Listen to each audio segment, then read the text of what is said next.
எல்லாருக்கும் நமஸ்காரம். நான் மெட்ராஸில் காலேஜ் படிச்சிச்சு, அதான் கொஞ்சம் தமிழ் தெரியும். தமிழ் எழுதுறேங்க, படிக்கிறேன், சூப்பராக தெரியும். Coming here after a long time, especially Kozhikode, in North India, people cannot say Kozhikode. They often say Kozhikode. I've been on this speaking tour for more than 66 days, and I still have 40 days more to travel. So I still have much more travel to do. Yesterday when I came here, I saw young women dancing here. I did not think these were actually young parents who were performing, who were preparing for today's performance. Usually in a school, when parents and teachers come together, there is always complaints, blame game. It's a teacher's mistake, it's a parent's mistake. But in this place, I see song and dance. And this is a matter of great celebration that we are all coming together. That this school is bringing together not just parents and teachers to fight, but to celebrate. And I see already there is great bonding and kindness and compassion already here. So for that, I want to congratulate from the principal to the administrator, and most importantly, the parents and the children. I have been asked to talk about compassion. And this is the most difficult thing to talk about, because compassion is very easy to say, extremely difficult to practice, especially on ourselves.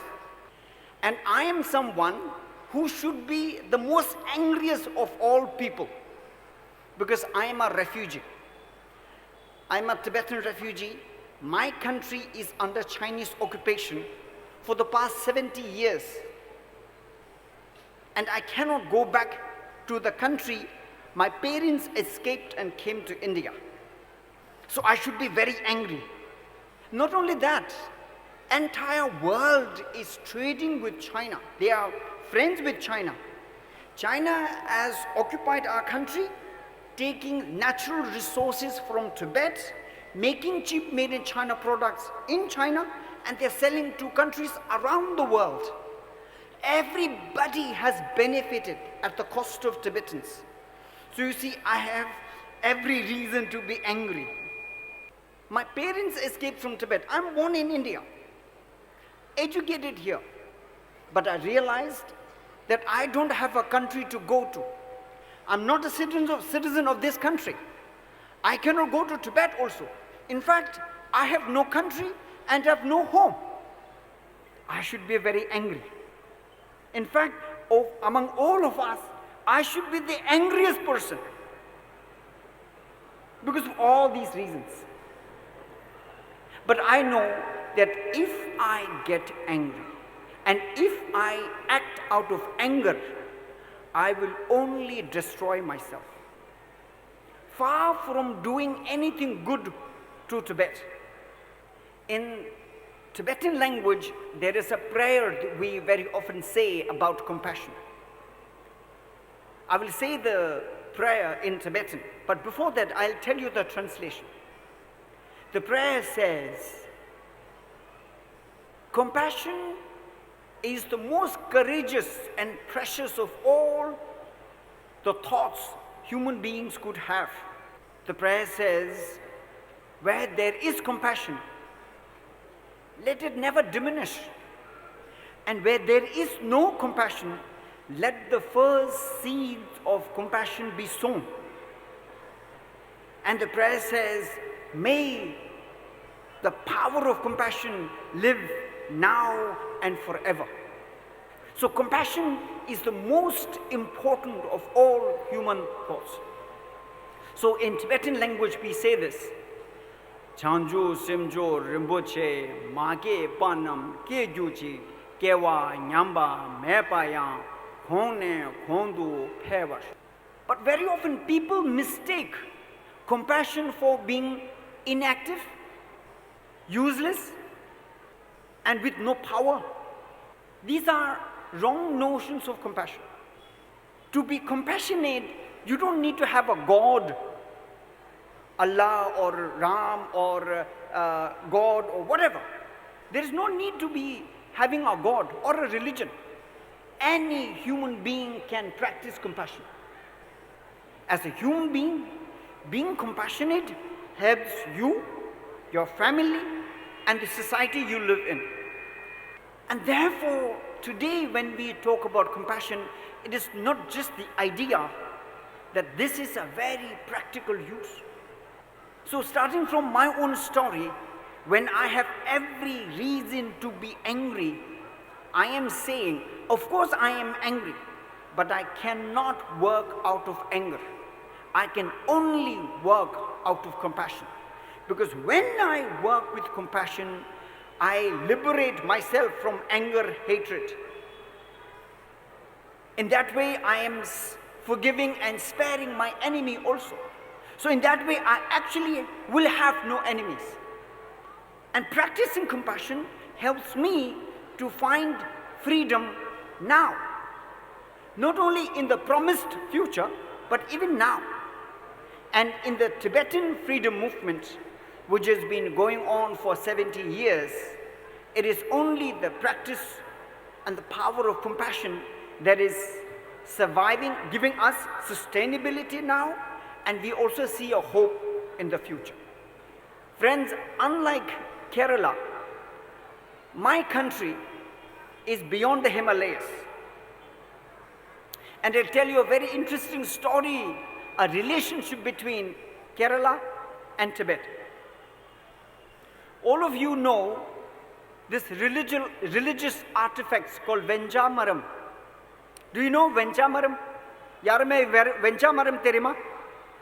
Everybody knows Venjamaram. Venjamaram is the fluffy white hair which the elephant riders use to keep the elephant clean and away from flies. So this Venjamaram is very sacred in Kerala. This Venjamaram is actually the tail of the animal from Tibet called yak. Most of you actually do not know this. Venjamaram is the tail, is the white tail of yak animal which is found only in Tibet. So Venjamaram that is used in Guruvayur temple or in Trishur Shiva temple, the Venjamarams used to come from Tibet all throughout India and come to Kerala. And then in Tibet, we have something very sacred which comes from Kerala. And that sacred object is shank.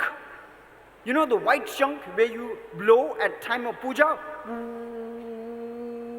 That shank used to come from Kerala. Because Tibet is a landlocked country. There is no shank, there is no sea conch in Tibet. So that is the exchange between Venjamaram to Kerala and shank to Tibet. That is our unique bonding between Kerala and in Tibet. Such a beautiful relationship that most of us do not know, but we actually celebrate this. There is distance of almost about 4,000 kilometers between Kerala and in Tibet. But this relationship persists for hundreds, thousands of years. Friends, I should be the last person to advise or say anything to parents because I'm myself not a parent. But this much I know about education. This much is what I know about education. I found that as a human being, two most valuable things that makes a person rich is education in your head, kindness in your heart. I'm repeating this, especially to the younger generation, those who are in school and college and younger ones. Please remember, education in your head, kindness in your heart, makes the person rich. If you have education in your head and kindness in your heart, you are set for life. There are many people who are doctors and engineers who have too much knowledge, but they have no kindness. Without kindness, the person can be angry, hateful, fearful, insecure, and some of them even kill themselves. So kindness is our driving force. So therefore, to all the younger generation, take this from me. Have education in your head and kindness in your heart. And to the parents, my suggestion, I cannot advise, my suggestion is, if you are having to bribe your children to study or threaten your children to study, you're not doing enough. These may be desperate measures. You need to inspire your children to achieve greatness. Once children understand that this is what I want to achieve in life, children will study on their own. They need not be bribed with promises of chocolates or ice cream or mobile phones, nor the threat to beat them up. Inspire. And this goes also to teachers.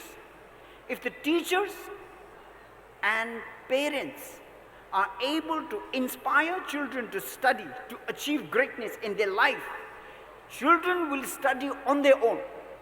They need not be bribed, nor they to be threatened of any punishments. I'm going to, from my own experience, I'm an activist. I've been a writer and an activist. As an activist, I've been to jail 16 times. And sometimes I've been beaten, blindfolded, tortured, stripped naked, made to sit down, squat on the roadside. Many times I have been to courts where I had to answer questions in the court. And having seen all that, I understand that there are 4 ways of practicing compassion. It's very easy to say compassion, but 4 practical ways of practicing compassion. The lowest of all is pity. Pity. For example, when a drunkard picks up a fight against you, you won't pick up a fight with the drunkard or a beggar, because you will pity the person. So therefore, conflict resolution happens. Second is sympathy. When your friend has been nasty with you and you don't fight back, but sympathize with your friend that the friend is angry, greedy, and therefore is doing something against you. You sympathize with the friend, again there is no conflict. Third level is empathy.